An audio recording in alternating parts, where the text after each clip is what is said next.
ಸರಸ್ವತಿ ಮದುವೆಯಾಗಿ ಕೆಲವು ತಿಂಗಳುಗಳು ಕಳೆದಿದ್ದವು. ಅವಳ ಗಂಡನಿಗೆ ಸರಿಯಾದ ಕೆಲಸವಿಲ್ಲದೆ ಇದ್ದ ಕಾರಣ ಅವರ ಬದುಕು ಸ್ವಲ್ಪ ತೊಂದರೆಯಲ್ಲಿತ್ತು.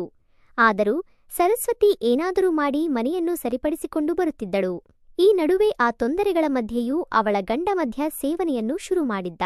ದಿನಗಳು ಬದಲಾಗುತ್ತಲೇ ಅವನ ಬಯಕೆ ಹೆಚ್ಚಾಗುತ್ತಲೇ ಹೋಯಿತು. ಬೆಳಿಗ್ಗೆ ಎದ್ದ ಕೂಡಲೇ ಹೊರಟು ಕುಡಿದು ಬರುತ್ತಿದ್ದ. ಸರಸ್ವತಿ ಎಲ್ಲಾ ಕಡೆಗಳಲ್ಲಿ ಸಣ್ಣ ಸಣ್ಣ ಕೆಲಸಗಳನ್ನು ಮಾಡಿ ಮನೆಯನ್ನು ನಡೆಸಿಕೊಂಡು ಹೋಗುತ್ತಿದ್ದಳು. ಇದರಿಂದ ಅವನಿಗೆ ಇನ್ನೂ ಸುಲಭವಾಯಿತು.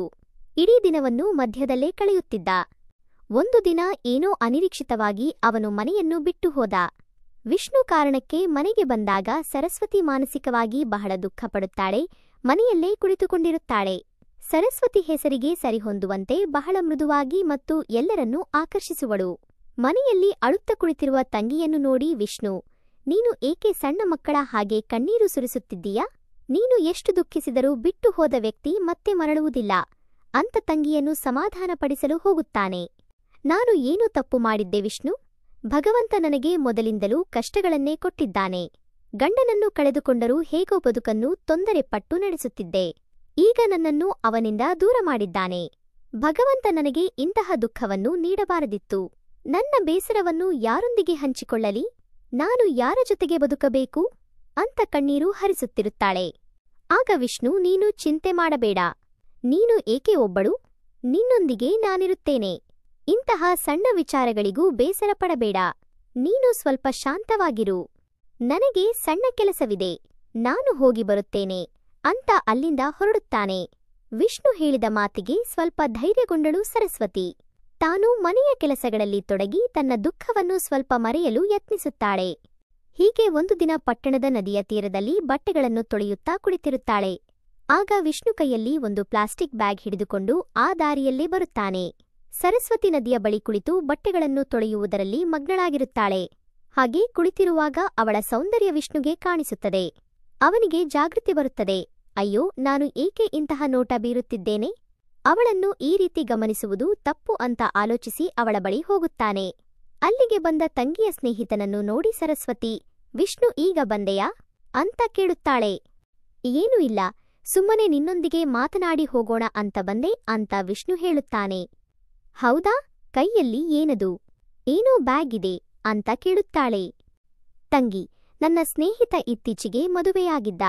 ಅವನಿಗೆ ಬೇಕಾದ ವಸ್ತುಗಳನ್ನು ತರಲು ನನಗೆ ಲಿಸ್ಟ್ ಕೊಟ್ಟಿದ್ದ. ನಾನು ಈಗ ದೊಡ್ಡ ಅಂಗಡಿಗೆ ಹೋಗಿ ಅದನ್ನು ತಂದೆ. ಹೀಗೆ ಹೋಗುತ್ತಾ ದಾರಿಯಲ್ಲಿ ನಿನ್ನೊಂದಿಗೆ ಮಾತಾಡಿ ಹೋಗೋಣ ಅಂತ ಬಂದೆ ಅಂತ ಹೇಳುತ್ತಾನೆ. ಹೌದಾ? ಅಂದ ಹಾಗೆ ಆ ಬ್ಯಾಗ್ನಲ್ಲಿ ಏನಿದೆ? ನಾನು ಒಂದೊಂದೇ ನೋಡೋಣ ಅಂತ ಅವನ ಕೈಯಿಂದ ತೆಗೆದುಕೊಂಡು ತೆರೆದು ನೋಡಿದಾಗ ಒಮ್ಮೆ ಅವಳಿಗೆ ಆಶ್ಚರ್ಯವಾಗುತ್ತದೆ. ವಿಷ್ಣು, ನಿಜ ಹೇಳು, ಇದು ನಿನ್ನ ಸ್ನೇಹಿತನಿಗೆ ಬೇಕು ಅಂತ ತೆಗೆದುಕೊಂಡೆಯಾ ಅಥವಾ ನೀನು ಇದನ್ನು ನನಗಾಗಿ ತಂದೆಯಾ ಅಂತ ಕೇಳುತ್ತಾಳೆ. ಅದಕ್ಕೆ ಏಕೆ ಹೀಗೆ ಕೇಳುತ್ತಿದ್ದೀಯಾ ಅಂತ ಅವನಿಗೆ ಸರಿಯಾಗಿ ತಿಳಿಯುವುದಿಲ್ಲ. ಬಹುಶಃ ತಂಗಿಗೆ ಇದು ಅಗತ್ಯವಿರಬಹುದು ಅಂತ ಭಾವಿಸಿ ನಿನಗೆ ಬೇಕಿದ್ದರೆ ಇಟ್ಟುಕೋ, ಅದಕ್ಕೆ ನಾನು ಅವನಿಗೆ ಮತ್ತೊಂದನ್ನು ಖರೀದಿಸಿಕೊಡುತ್ತೇನೆ ಅಂತ ಹೇಳುತ್ತಾನೆ. ಏಕೆ ಈ ರೀತಿ ಅರ್ಥವಿಲ್ಲದ ಮಾತುಗಳನ್ನು ಹೇಳುತ್ತೀಯಾ ವಿಷ್ಣು? ಅದನ್ನು ತೆಗೆದುಕೊಂಡು ನಾನು ಏನು ಮಾಡಲಿ ಅಂತ ಕೇಳುತ್ತಾಳೆ. ಹೀಗೆ ಏಕೆ ಹೇಳುತ್ತಿದ್ದೀಯಾ? ಅಷ್ಟಕ್ಕೂ ಆ ಬ್ಯಾಗ್ನಲ್ಲಿ ಏನಿದೆ ಅಂತ ಕೇಳುತ್ತಾನೆ ವಿಷ್ಣು. ನಾನು ನನ್ನ ಬಾಯಿಂದ ಹೇಳಲು ಸಾಧ್ಯವಿಲ್ಲ, ಬೇಕಿದ್ದರೆ ನೀನೇ ನೋಡು ಅಂತ ವಿಷ್ಣುಗೆ ಆ ಬ್ಯಾಗನ್ನು ಕೊಡುತ್ತಾಳೆ. ಆಗ ವಿಷ್ಣು ಆ ಬ್ಯಾಗನ್ನು ತೆರೆದು ನೋಡುತ್ತಾನೆ. ಆಗ ಅವನಿಗೆ ಸರಸ್ವತಿ ಏಕೆ ಹಾಗೆ ಮಾತನಾಡುತ್ತಿದ್ದಳು ಅಂತ ಗೊತ್ತಾಗುತ್ತದೆ. ಅಯ್ಯೋ, ಅದರಲ್ಲಿ ಏನಿದೆ ಅಂತ ನಾನು ನಿಜವಾಗಿಯೂ ಪರಿಶೀಲಿಸಿರಲಿಲ್ಲ. ಆ ಲಿಸ್ಟನ್ನು ಮೊದಲೇ ನೋಡಬೇಕಿತ್ತು. ಅವನಿಗೆ ಬೇಕಾದ ವಸ್ತು ಇರಬಹುದು ಅಂತ ನಾನು ಸುಮ್ಮನಿದ್ದೆ. ತೊಂದರೆ ಪಡಬೇಡ, ಅದಕ್ಕೆ ನಾನು ನಿನಗಾಗಿ ತಂದಿಲ್ಲ ಅಂತ ಹೇಳುತ್ತಾನೆ ವಿಷ್ಣು. ಆಗ ಸರಸ್ವತಿ, ಬಿಡು ವಿಷ್ಣು, ನಾನು ನಿನಗೆ ಒಂದು ಮಾತು ಹೇಳಬೇಕು ಅಂತ ಹೇಳುತ್ತಾಳೆ. ಹೇಳು ತಂಗಿ ಅಂತ ಕೇಳಿದ ವಿಷ್ಣು, ಆದರೆ ನಿನ್ನ ಬಳಿ ಹೇಗೆ ಹೇಳಲಿ ಗೊತ್ತಿಲ್ಲ, ಆದರೂ ಹೇಳುತ್ತೇನೆ, ಆದರೆ ನೀನು ತಪ್ಪಾಗಿ ಭಾವಿಸಬೇಡ ಅಂತಾಳೆ. ತಂಗಿ, ನನ್ನೊಂದಿಗೆ ಏಕೆ ಈ ರೀತಿ ಮಾತನಾಡುತ್ತಿದ್ದೀಯಾ? ನೀನು ಏನು ಕೇಳಬೇಕು ನನ್ನನ್ನು ನೇರವಾಗಿ ಕೇಳು ಅಂತ ಹೇಳುತ್ತಾನೆ ವಿಷ್ಣು. ಸರಿ, ನಾನು ಕೇಳುತ್ತೇನೆ, ಆದರೆ ಈಗಲ್ಲ. ಮೊದಲು ಈ ಬ್ಯಾಗನ್ನು ನಿನ್ನ ಸ್ನೇಹಿತನಿಗೆ ಕೊಟ್ಟು ಬಾ ಅಂತ ಹೇಳಿ ಅವಳ ಬಟ್ಟೆಗಳನ್ನು ಒಣಗಿಸಲು ಹೋಗುತ್ತಾಳೆ. ನನ್ನ ತಂಗಿ ನನ್ನನ್ನು ಏಕೆ ವಿಚಿತ್ರವಾಗಿ ನೋಡುತ್ತಿದ್ದಳು? ಮೇಲಾಗಿ ಅವಳ ಕಣ್ಣುಗಳಲ್ಲಿ ಏನೋ ಭಾವನೆ ಕಾಣಿಸುತ್ತಿದೆ. ಬಿಡೋಣ, ಆ ತಂಗಿ ಏನು ಹೇಳುತ್ತಾಳೆ ನೋಡೋಣ ಅಂತ ಭಾವಿಸಿ ಅಲ್ಲಿಂದ ಹೊರಡುತ್ತಾನೆ ವಿಷ್ಣು. ಈ ಕಡೆ ಸರಸ್ವತಿ ವಿಷ್ಣು ಬಗ್ಗೆ ಆಲೋಚಿಸುತ್ತಿರುತ್ತಾಳೆ. ನಾನು ನನ್ನ ಬಯಕೆಯನ್ನು ವಿಷ್ಣುಗೆ ಹೇಳಿದರೆ ಹೇಗೆ? ಒಂದು ವೇಳೆ ಹೇಳಿದರೆ ಅವನು ಹೇಗೆ ಪ್ರತಿಕ್ರಿಯಿಸುತ್ತಾನೆ? ಹೇಳದೇ ಇದ್ದರೆ ನನ್ನ ಬಯಕೆಯನ್ನು ತೀರಿಸಿಕೊಳ್ಳುವ ದಾರಿ ಕಾಣಿಸುವುದಿಲ್ಲ. ಬೇರೆಯವರನ್ನು ಹೊರಗಿನವರೊಂದಿಗೆ ಸಂಬಂಧ ಬೆಳೆಸಿಕೊಂಡು ಸಮಸ್ಯೆಗೆ ಸಿಲುಕುವುದಕ್ಕಿಂತ ವಿಷ್ಣು ಜೊತೆಗಿದ್ದರೆ ಉತ್ತಮ. ಎಲ್ಲವೂ ಗುಪ್ತವಾಗಿರುತ್ತದೆ. ಹೀಗೆಲ್ಲ ಆಲೋಚಿಸುತ್ತಿರುವಾಗ ವಿಷ್ಣು ಅಲ್ಲಿಗೆ ಬರುತ್ತಾನೆ. ಹೇಳು ತಂಗಿ, ಏನು ಹೇಳಬೇಕು ಅಂತ ಹೇಳಿದ್ದಲ್ಲವೇ ಅಂತ ಕೇಳುತ್ತಾನೆ. ಆದರೆ ಸರಸ್ವತಿ ಗೊಂದಲದಲ್ಲಿರುತ್ತಾಳೆ. ವಿಷ್ಣು ಮತ್ತೆ ತಂಗಿ ಅಂತ ಕರೆಯುತ್ತಾನೆ. ಅವಳು ಸಣ್ಣ ನಗುವೊಂದಿಗೆ ವಿಷ್ಣು ಕಡೆಗೆ ತಿರುಗುತ್ತಾಳೆ. ಏಕೆ ತಂಗಿ, ನೀನು ಏನೋ ಭಯಪಡುತ್ತಿರುವಂತೆ ಕಾಣುತ್ತಿದ್ದೀಯಾ? ಯಾವುದರ ಬಗ್ಗೆ ಆಲೋಚಿಸುತ್ತಿದ್ದೀಯಾ ಅಂತ ಕೇಳುತ್ತಾನೆ. ಏನೂ ಇಲ್ಲ ವಿಷ್ಣು, ನೀನು ಕರೆದದ್ದು ನನಗೆ ಕೇಳಲಿಲ್ಲ ಅಷ್ಟೇ ಅಂತಾಳೆ. ಸರಿ, ಆದರೆ ನೀನು ಏನು ಹೇಳಬೇಕು ಅಂತ ಭಾವಿಸಿದ್ದೆ ಅಲ್ಲವೇ? ಅದು ಏನು ಅಂತ ಹೇಳು ಅಂತಾನೆ. ಅದು ವಿಷ್ಣು, ಬಿಡು ಈಗ ಬೇಡ, ಮತ್ತೊಮ್ಮೆ ಯಾವಾಗಲಾದರೂ ಸರಿಯಾದ ಸಮಯ ಬಂದಾಗ ಹೇಳುತ್ತೇನೆ ಅಂತಾಳೆ. ಹೌದಾ, ಹಾಗಲಿ ತಂಗಿ, ನಾನು ನಿನಗೆ ಏನು ಹೇಳಬೇಕು ಅಂತ ಭಾವಿಸಿದ್ದೆ ಅಂತೂ ವಿಷ್ಣು ಕೇಳುತ್ತಾನೆ. ಅವನ ಮಾತನ್ನು ಕೇಳಿ ಸರಸ್ವತಿ ಮತ್ತೆ ಆಲೋಚಿಸಲು ಶುರು ಮಾಡುತ್ತಾಳೆ. ವಿಷ್ಣು ನನಗೆ ಏನನ್ನು ಹೇಳಬಹುದು? ನಾನು ಭಾವಿಸಿದಂತೆ ಅವನು ಯೋಚಿಸುತ್ತಿದ್ದಾನೋ? ಅವನಿಗೂ ನನ್ನ ಮೇಲೆ ಆಸಕ್ತಿ ಇದೆಯೋ? ಒಂದು ವೇಳೆ ನನ್ನ ಹಾಗೆಯೇ ಅವನು ಭಾವಿಸಿದರೆ ನನ್ನ ಕೆಲಸ ಸುಗಮವಾಗುತ್ತದೆ. ಹೀಗೆಲ್ಲ ಆಲೋಚಿಸಿ ಏನದು ವಿಷ್ಣು ಹೇಳು ಅಂತ ಕೇಳುತ್ತಾಳೆ. ಆಗ ವಿಷ್ಣು, ಏನೂ ಇಲ್ಲ ಬಾವ, ಹೋಗಿ ಕೆಲವು ಸಮಯವೇ ಆಯಿತು. ನಿನ್ನನ್ನು ಒಬ್ಬಳನ್ನೇ ನೋಡಿದಾಗ ನನಗೆ ತುಂಬಾ ದುಃಖವಾಗುತ್ತದೆ. ನಿನಗೆ ಏನಾದರೂ ಸಹಾಯ ಮಾಡಬೇಕು ಅಂತ ನನಗೆ ಯಾವಾಗಲೂ ಅನಿಸುತ್ತಿರುತ್ತದೆ. ನೀನು ಅಂದರೆ ನನಗೆ ತುಂಬಾ ಪ್ರೀತಿ. ಜೀವನ ಪೂರ್ತಿ ನಿನ್ನ ಜೊತೆಗೆ ಇರಬೇಕು ಅಂತ ಅನಿಸುತ್ತದೆ ಅಂತಾನೆ. ಅವನ ಮಾತನ್ನು ಕೇಳುತ್ತಿರುವಾಗ ಸರಸ್ವತಿಗೆ ಒಳಗಿನಿಂದಲೇ ಸಂತೋಷದ ಭಾವನೆಯಾಗುತ್ತದೆ. ಬಹುಶಃ ವಿಷ್ಣು ಕೂಡ ನನ್ನ ಹಾಗೆ ಯೋಚಿಸಿ ಇಡಬೇಕು ಅಂತ ಭಾವಿಸುತ್ತಾಳೆ. ಅವನನ್ನು ಒಮ್ಮೆ ಗಟ್ಟಿಗೆ ಹಿಡಿದುಕೊಂಡು ನಿಲ್ಲಬೇಕು ಅಂತ ಅನಿಸುತ್ತದೆ. ಯಾವುದಕ್ಕೂ ಅವನ ಮಾತನ್ನು ಪೂರ್ಣ ಕೇಳೋಣ ಅಂತ ಸುಮ್ಮನಿರುತ್ತಾಳೆ. ವಿಷ್ಣು ಮತ್ತೆ ಮಾತನ್ನು ಮುಂದುವರಿಸುತ್ತಾನೆ. ಅದಕ್ಕಾಗಿ ಹೇಗಾದರೂ ನಿನ್ನ ಈ ದುಃಖವನ್ನು ದೂರ ಮಾಡಲು ನಾನು ಒಂದು ನಿರ್ಧಾರವನ್ನು ತೆಗೆದುಕೊಂಡಿದ್ದೇನೆ ಅಂತಾನೆ. ಸರಿ, ಅದು ಏನು ನಿರ್ಧಾರ ಹೇಳು ನನಗೆ ಅಂತ ಆಸಕ್ತಿಯೊಂದಿಗೆ ಕೇಳುತ್ತಾಳೆ ಸರಸ್ವತಿ. ನಿನಗಾಗಿ ನಾನು ಪಟ್ಟಣದಲ್ಲಿ ಒಂದು ಚೆನ್ನಾದ ಕೆಲಸವನ್ನು ಹುಡುಕಿದ್ದೇನೆ. ಬೆಳಿಗ್ಗೆ 9 ಗಂಟೆಗೆ ಹೋಗಿ ಸಂಜೆ 5 ಗಂಟೆಗೆ ಮರಳಬಹುದು. ತಿಂಗಳಿಗೆ 1 ಲಕ್ಷ ರೂಪಾಯಿ ಸಂಬಳ ಕೊಡುತ್ತಾರೆ. ಅದು ಮಾತ್ರವಲ್ಲ, ನಮಗೆ ಹೊಸ ಸ್ಥಳವಾಗಿರುವುದರಿಂದ ನಿನಗೆ ಹೊಸ ಬದುಕು ಸಿಗುತ್ತದೆ. ಅಲ್ಲಿ ನಿನಗೆ ಚೆನ್ನಾಗಿ ಸಮಯ ಕಳೆಯಬಹುದು. ಅಷ್ಟೇ ಅಲ್ಲ, ಅಲ್ಲಿ ಬರುವ ಸಂಬಳದಿಂದ ಬದುಕಿಗೆ ಸ್ವಲ್ಪ ಸಹಾಯವಾಗುತ್ತದೆ. ನೀನು ಕೂಡ ಹಳೆಯದನ್ನು ಮರೆತು ಸ್ವಲ್ಪ ಶಾಂತಿಯಾಗಿ ಇರಬಹುದು ಅಂತ ವಿಷ್ಣು ಹೇಳುತ್ತಾನೆ. ಆ ಮಾತನ್ನು ಕೇಳಿ ಸರಸ್ವತಿಗೆ ಸ್ವಲ್ಪ ದುಃಖವಾಗುತ್ತದೆ. ಇನ್ನೇನನ್ನು ಹೇಳುತ್ತಾನೆ ಅಂತ ಭಾವಿಸಿದರೆ ಇವನು ಹೇಳುತ್ತಿರುವುದು ಬೇರೆಯೇ. ಅವನು ಕೂಡ ನನ್ನ ಹಾಗೆ ಭಾವಿಸಿದ್ದಾನೆ ಅಂತ ನಾನು ಭಾವಿಸಿದ್ದೆ. ಆದರೆ ಇವನು ನನಗೆ ಸಂಪೂರ್ಣ ನಿರಾಸೆಯನ್ನು ನೀಡಿದ ಅಂತ ಆಲೋಚಿಸುತ್ತಾ, ಸರಸ್ವತಿ, ನಾನು ಹೇಳಿದ್ದು ಸರಿಯೇ ವಿಷ್ಣು, ಆದರೆ ನನಗೆ ಪಟ್ಟಣಕ್ಕೆ ಹೋಗುವ ಇಚ್ಛೆ ಇಲ್ಲ ಅಂತಾಳೆ. ಆಗ ವಿಷ್ಣು, ನೀನು ಹಾಗೆ ಹೇಳಿದರೆ ಹೇಗೆ ತಂಗಿ? ನೀನು ಪ್ರತಿದಿನ ಮನೆಯಲ್ಲಿ ಕುಳಿತು ದುಃಖಪಡುತ್ತಿರುವುದನ್ನು ನೋಡಲಾರೆ ಅಂತ ಭಾವಿಸಿದ್ದೆ. ನಿನ್ನ ದುಃಖವನ್ನು ಸ್ವಲ್ಪವಾದರೂ ಕಡಿಮೆ ಮಾಡೋಣ ಅಂತ ನಾನು ಅದಕ್ಕಾಗಿ ಪ್ರಯತ್ನಿಸುತ್ತಿದ್ದೇನೆ ಅಂತ ಹೇಳುತ್ತಾನೆ. ನಿನ್ನ ಭಾವ ಹೋದದ್ದಕ್ಕೆ ಮಾತ್ರ ನಾನು ದುಃಖಪಡುತ್ತಿಲ್ಲ. ನನ್ನ ಸಂಕಷ್ಟಕ್ಕೆ ಇನ್ನೊಂದು ಕಾರಣವಿದೆ. ಅದನ್ನು ನಿನಗೆ ಹೇಳಿದರೆ ನಿನಗೆ ತಿಳಿಯದು ಅಂತಾಳೆ ಸರಸ್ವತಿ. ಅದು ಏನು ತಂಗಿ ಅಂತ ಕೇಳುತ್ತಾನೆ ವಿಷ್ಣು. ಬಿಡು ಬಿಡು, ಅದನ್ನು ನಿನಗೆ ಹೇಳಿದರೂ ತಿಳಿಯದು. ಅಂದರೆ ಏನು ತಿಳಿಯುವುದು ತಂಗಿ?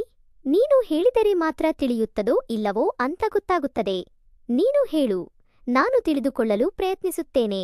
ನನ್ನಿಂದ ನಿಶ್ಚಿತವಾಗಿ ಸಹಾಯ ಮಾಡುತ್ತೇನೆ ಅಂತ ಹೇಳುತ್ತಾನೆ.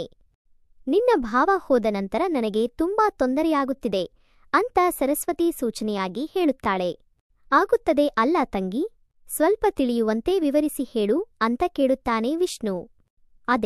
ಅದೇ ನಿನ್ನ ಭಾವ ಹೋದ ನಂತರ ನನಗೆ ತುಂಬಾ ತೊಂದರೆಯಾಗುತ್ತಿದೆ ಅಂತ ನಿಧಾನವಾಗಿ ಹೇಳುತ್ತಾಳೆ. ಆಗ ವಿಷ್ಣು, ತಿಳಿಯುವಂತೆ ಹೇಳು, ನಿಧಾನವಾಗಿ ಹೇಳು ಅಂತ ಅಲ್ಲ, ಸ್ವಲ್ಪ ವಿವರಿಸಿ ಹೇಳು ಅಂತ ಕೇಳುತ್ತಾನೆ. ಅದೇ ಹೇಳಿದ್ದಲ್ಲ ವಿಷ್ಣು, ನಿನಗೆ ಹೇಳಿದರೂ ತಿಳಿಯುವುದಿಲ್ಲ. ಬಿಡು, ಈಗ ಅದನ್ನು ಬಿಟ್ಟು ಬಿಡು ಅಂತ ಹೇಳುತ್ತಾಳೆ ನಕಲಿ ಕೋಪದಿಂದ. ನನಗೆ ಗೊತ್ತಾಯಿತು ತಂಗಿ, ನನ್ನ ಭಾವ ಹೋದ ನಂತರ ನಿನಗೆ ತುಂಬಾ ತೊಂದರೆಯಾಗುತ್ತಿದೆ ಅಂತ. ಅದೇ ಯಾವ ತೊಂದರೆ ಅಂತ ನೀನು ಹೇಳುತ್ತಿಲ್ಲ. ಅಂತ ಹೇಳುತ್ತಾನೆ. ಅಯ್ಯೋ, ಒಬ್ಬ ಹೆಣ್ಣು ಮಗಳು ಇದಕ್ಕಿಂತ ಹೆಚ್ಚು ವಿವರಿಸಿ ಹೇಳಲು ಸಾಧ್ಯವಿಲ್ಲ. ಎಲ್ಲರೂ ತಿಳಿದುಕೊಳ್ಳುತ್ತಾರೆ.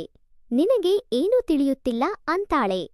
ನೀನು ಹೇಳುತ್ತಿರುವುದನ್ನು ಸ್ವಲ್ಪ ಸ್ಪಷ್ಟವಾಗಿ ಹೇಳಿದರೆ ಯಾರಿಗಾದರೂ ತಿಳಿಯುತ್ತದೆ. ಈ ರೀತಿ ಗೊಂದಲದಲ್ಲಿ ಹೇಳಿದರೆ ಯಾರಿಗೆಗೆ ಅರಿವಾಗುತ್ತದೆ?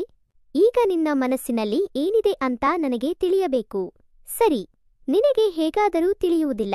ನಾನು ನಿನಗೆ ಒಂದು ಕೆಲಸ ಹೇಳಿದರೆ ಅದನ್ನು ಮಾಡುತ್ತೀಯಾ ಅಂತ ಕೇಳುತ್ತಾಳೆ. ಹೌದು, ಮಾಡುತ್ತೇನೆ. ಅದನ್ನು ಸ್ವಲ್ಪ ಸ್ಪಷ್ಟವಾಗಿ ಹೇಳು ಅಂತ ನಗುತ್ತಾನೆ ವಿಷ್ಣು. ಹಾಗಿದ್ದರೆ ಇಂದು ರಾತ್ರಿ 9 ಗಂಟೆಗೆ ಸಣ್ಣ ಮಲ್ಲಿಗೆ ಹೂವನ್ನು ತೆಗೆದುಕೊಂಡು ನನ್ನ ಮನೆಗೆ ಬಾ. ಎಲ್ಲಾ ಮಾಹಿತಿ ನಿನಗೆ ತಿಳಿಯುತ್ತದೆ ಅಂತಾಳೆ ಸರಸ್ವತಿ. ಆಯ್ತು, ನೀನು ಹೇಳಿದಂತೆ ನಾನು ಇಂದು ರಾತ್ರಿ ಮಲ್ಲಿಗೆ ಹೂ ತೆಗೆದುಕೊಂಡು ಬರುತ್ತೇನೆ ಅಂತ ವಿಷ್ಣು ಹೊರಡುತ್ತಾನೆ. ಆಗ ಸರಸ್ವತಿ ಮನಸ್ಸಿನಲ್ಲಿ ಆಲೋಚಿಸುತ್ತಾಳೆ, ಇವನ ವಯಸ್ಸಿನ ಯುವಕರು ಎಷ್ಟು ವೇಗವಾಗಿರುತ್ತಾರೆ, ಇವನು ಏಕೆ ಇಷ್ಟು ನಿಧಾನವಾಗಿದ್ದಾನೆ ಅಂತ. ರಾತ್ರಿ 9 ಗಂಟೆಯಾಗುತ್ತದೆ. ವಿಷ್ಣು ಮಲ್ಲಿಗೆ ಹೂ ಜೊತೆ ಮನೆಗೆ ಬರುತ್ತಾನೆ. ಸರಸ್ವತಿ ಸ್ನಾನ ಮಾಡಿ ಚೆನ್ನಾಗಿ ರೋಸ್ ಪರಿಮಳ ಹಚ್ಚಿಕೊಂಡು ತಲೆಗೆ ಸಾಂಬ್ರಾಣಿ ಹಾಕಿಕೊಂಡು ಸಿದ್ಧಳಾಗುತ್ತಾಳೆ. ಕೈಯಲ್ಲಿ ಮಲ್ಲಿಗೆ ಹೂವನ್ನು ಇಟ್ಟುಕೊಂಡು ಮನೆಯ ಒಳಗೆ ಬರುತ್ತಾನೆ ವಿಷ್ಣು. ಬರುವಾಗ ಸರಸ್ವತಿ ಹಚ್ಚಿಕೊಂಡ ಪರಿಮಳ ಚೆನ್ನಾಗಿ ಬೀಸುತ್ತಿರುತ್ತದೆ. ವಿಷ್ಣು ಸರಸ್ವತಿ ಕೋಣೆಗೆ ಬರುತ್ತಾನೆ. ಅವನನ್ನು ನೋಡಿ ಸರಸ್ವತಿ, ಬಂದೆಯಾ ವಿಷ್ಣು? ನಾನು ನಿನಗಾಗಿ ಕಾಯುತ್ತಿದ್ದೆ. ನಿನಗೆ ಮಲ್ಲಿಗೆ ಹೂ ತರಲು ಹೇಳಿದ್ದಲ್ಲ, ತಂದಿದ್ದೀಯಾ? ಹೌದಕ್ಕೆ ತಂದಿದ್ದೇನೆ. ಯಾವತ್ತಾದರೂ ನೀನು ಹೇಳಿದ್ದನ್ನು ನಾನು ತರದೇ ಇದ್ದಿದ್ದುಂಟೆ? ತೆಗೆದುಕೋ ಅಂತ ಕೊಡುತ್ತಾನೆ. ಅವನ ಕೈಯಿಂದ ಹೂವನ್ನು ತೆಗೆದುಕೊಂಡು ತಲೆಗೆ ಹಾಕಿಕೊಳ್ಳಲು ನೋಡುತ್ತಾಳೆ. ಆದರೆ ಸರಿಯಾಗಿ ಆಗುವುದಿಲ್ಲ. ಆಗ ವಿಷ್ಣುವನ್ನು ಕರೆದು, ವಿಷ್ಣು, ಈ ಮಲ್ಲಿಗೆ ಹೂವನ್ನು ಸ್ವಲ್ಪ ನನಗೆ ಹಾಕುತ್ತೀಯಾ ಅಂತ ಕೇಳುತ್ತಾಳೆ. ಸರಿ ತಂಗಿ ಅಂತ ಅವಳ ಕೈಯಿಂದ ಹೂವನ್ನು ತೆಗೆದುಕೊಂಡು ಅವಳಿಗೆ ಹಾಕುತ್ತಾನೆ. ಇದೆಲ್ಲ ಚೆನ್ನಾಗಿ ಕಾಣುತ್ತದೆ, ಆದರೆ ನಿನ್ನ ಮನಸ್ಸಿನಲ್ಲಿ ಏನಿದೆ ಅಂತ ಹೇಳಲೇ ಇಲ್ಲವಲ್ಲ ಅಂತ ಕೇಳುತ್ತಾಳೆ. ಏನು ವಿಷ್ಣು, ನಿನಗೆ ಇನ್ನೂ ತಿಳಿಯಲಿಲ್ಲವೇ? ತಿಳಿಯುತ್ತಿಲ್ಲವೋ ಅಂತ ಕೇಳುತ್ತಾಳೆ. ನೀನು ನನಗೆ ಹೇಳಿದೀಯಾ ನನಗೆ ತಿಳಿಯುವಂತೆ ಅಂತ ತುಂಬಾ ಗೊಂದಲದಲ್ಲಿ ಕೇಳುತ್ತಾನೆ. ಅಯ್ಯೋ ಭಗವಂತ, ನೀನು ಇಷ್ಟು ನಿರೀಹನಾಗಿ ಹೇಗೆ ಬೆಳೆದೆಯಪ್ಪ? ನಿಜ ಹೇಳು ವಿಷ್ಣು, ನಿನಗೆ ಇದು ತಿಳಿಯುತ್ತಿಲ್ಲವೇ ಅಥವಾ ತಿಳಿದು ತಿಳಿಯದಂತೆ ಮಾಡುತ್ತಿದ್ದೀಯಾ ಅಂತ ಕೇಳುತ್ತಾಳೆ. ಅಯ್ಯೋ ಪ್ರಾಮಿಸ್ ತಂಗಿ, ನನಗೆ ನಿಜವಾಗಿಯೂ ತಿಳಿಯುತ್ತಿಲ್ಲ ಅಂತ ಹೇಳುತ್ತಾನೆ ವಿಷ್ಣು. ನಾನು ನಿನ್ನನ್ನು ತುಂಬಾ ಪ್ರೀತಿಸುತ್ತಿದ್ದೇನೆ ಅಂತಾಳೆ ಸರಸ್ವತಿ. ಏನು ಹೇಳುತ್ತಿದ್ದೀಯಾ ತಂಗಿ? ನೀನು ಹೇಳುತ್ತಿರುವುದನ್ನು ಕೇಳಿದರೆ ನನಗೆ ತಲೆಗೆ ಬಾಲೆ ಬಿದ್ದಂತಾಗುತ್ತದೆ ಅಂತಾನೆ ವಿಷ್ಣು. ನಿಜ ಹೇಳುತ್ತಿದ್ದೇನೆ ವಿಷ್ಣು, ನಿನ್ನ ಭಾವ ಹೋಗಿ ತುಂಬಾ ಸಮಯವಾಯಿತು. ಅದು ಎಷ್ಟು ಕಾಲ ನನ್ನನ್ನು ಒಬ್ಬಳನ್ನೇ ಇರಲು ಹೇಳುತ್ತೀಯಾ? ನಾನು ಯಾರಾದರೂ ಹೊರಗಿನವರನ್ನು ನೋಡಿಕೊಳ್ಳಬೇಕು ಅಂತ ಯೋಚಿಸುತ್ತಿದ್ದೇನೆ. ಆದರೆ ನೀನು ಉತ್ತಮ ಯುವಕ. ಅಷ್ಟೇ ಅಲ್ಲ, ನೀನು ಎಷ್ಟು ಆಕರ್ಷಕನಾಗಿದ್ದೀಯಾ ಅಂತ ಅವನ ಕಣ್ಣುಗಳನ್ನೇ ಮನಮೋಹಕವಾಗಿ ನೋಡುತ್ತಾ ನಿಲ್ಲುತ್ತಾಳೆ ಸರಸ್ವತಿ. ಅಯ್ಯೋ, ಹಾಗಾಗುವುದಿಲ್ಲ. ನಿನ್ನನ್ನು ನಾನು ಆ ರೀತಿ ಯೋಚಿಸುವುದಿಲ್ಲ ತಂಗಿ. ತಂಗಿ ಅಂದರೆ ಅಕ್ಕನಂತೆ. ನಿನ್ನ ಮನಸ್ಸಿನಲ್ಲಿ ಇಂಥ ಕೆಟ್ಟ ಯೋಚನೆ ಇತ್ತು ಅಂತ ನನಗೆ ತಿಳಿದಿರಲಿಲ್ಲ. ನಾವು ಯಾವ ತಪ್ಪನ್ನು ಮಾಡಿದರೆ ನಾಳೆ ಅದು ನಮಗೆ ದೊಡ್ಡ ಸಮಸ್ಯೆಯನ್ನು ತರುತ್ತದೆ. ನಂತರ ತುಂಬಾ ಪಶ್ಚಾತ್ತಾಪ ಪಡಬೇಕಾಗುತ್ತದೆ ಅಂತ ಹೇಳುತ್ತಾನೆ. ಸರಸ್ವತಿ ಇದರಿಂದ ನಮಗೆ ಯಾವ ಸಮಸ್ಯೆಯೂ ಆಗುವುದಿಲ್ಲ ಅಂತ ಹೇಳುತ್ತಾಳೆ. ಇಲ್ಲ ತಂಗಿ, ನೀನು ಏನೇ ಹೇಳು, ಆದರೆ ನನ್ನ ಮನಸ್ಸು ಈ ಕೆಲಸಕ್ಕೆ ಒಪ್ಪಿಕೊಳ್ಳುವುದಿಲ್ಲ. ನಾನು ನಿನ್ನನ್ನು ದೇವತೆಯಂತೆ ನೋಡುತ್ತಿದ್ದೆ, ಆದರೆ ನೀನು ದುರಾಸೆಯ ಹಾಗೆ ಯೋಚಿಸುತ್ತಿದ್ದೀಯಾ ಅಂತ ಹೇಳುತ್ತಾನೆ ವಿಷ್ಣು. ಆಗ ಸರಸ್ವತಿ, ನಾನು ಮಾಡಿದ್ದು ತಪ್ಪು ನನಗೆ ತಿಳಿಯಿತು. ನನ್ನಿಂದ ತಪ್ಪಾಯಿತು, ಕ್ಷಮಿಸು. ನೀನು ನನಗಿಂತ ಚಿಕ್ಕವನಾದರೂ ನಿನಗೆ ನಮಸ್ಕರಿಸುತ್ತೇನೆ. ನೀನು ತುಂಬಾ ಸರಿಯಾಗಿ ಯೋಚಿಸುತ್ತೀಯಾ. ದಯವಿಟ್ಟು ಈ ಮಾತನ್ನು ಇಲ್ಲಿಗೆ ಮರೆತುಬಿಡು. ನಾನು ನೀನು ಹೇಳಿದಂತೆ ಪಟ್ಟಣಕ್ಕೆ ಹೋಗಿ ನೀನು ಹುಡುಕಿದ ಕೆಲಸವನ್ನು ನೋಡಿಕೊಳ್ಳುತ್ತೇನೆ ಅಂತ ಹೇಳುತ್ತಾಳೆ. ದುಃಖ ಪಡಬೇಡ ತಂಗಿ. ಗಂಡನನ್ನು ಕಳೆದುಕೊಂಡವರಿಗೆ ಇಂಥ ಭಾವನೆಗಳು ಬರುವುದು ಸಹಜ. ಆದರೆ ಅದನ್ನು ಸ್ವಲ್ಪ ನಿಯಂತ್ರಿಸಿಕೊಂಡು ಚೆನ್ನಾಗಿ ಬದುಕುವುದು ಮುಖ್ಯ. ನಮ್ಮ ಮನಸ್ಸು ಹೇಳಿದ್ದಕ್ಕೆಲ್ಲ ನಾವು ಯೋಚಿಸದೆ ನಡೆದರೆ ಮುಂದೆ ನಮ್ಮ ಸಂಕಷ್ಟಗಳನ್ನು ನಾವೇ ನಮ್ಮ ಮೇಲೆ ತಂದುಕೊಳ್ಳುವಂತಾಗುತ್ತದೆ ಅಂತಾನೆ. ಸೊ ಕಥೆ ಇಲ್ಲಿಗೆ ಮುಗಿಯುತ್ತದೆ. ಕಥೆ ಇಷ್ಟವಾಯಿತೆ? ಲೈಕ್, ಶೇರ್, ಕಮೆಂಟ್ ಮಾಡೋದನ್ನು ಬಿಡಬೇಡಿ. ಇಂಥ ಇನ್ನಷ್ಟು ಆಸಕ್ತಿಕರ ಕಥೆಗಳಿಗಾಗಿ ನನ್ನ ಚಾನೆಲ್ ಅನ್ನು ಸಬ್ಸ್ಕ್ರೈಬ್ ಮಾಡಿಕೊಳ್ಳಿ.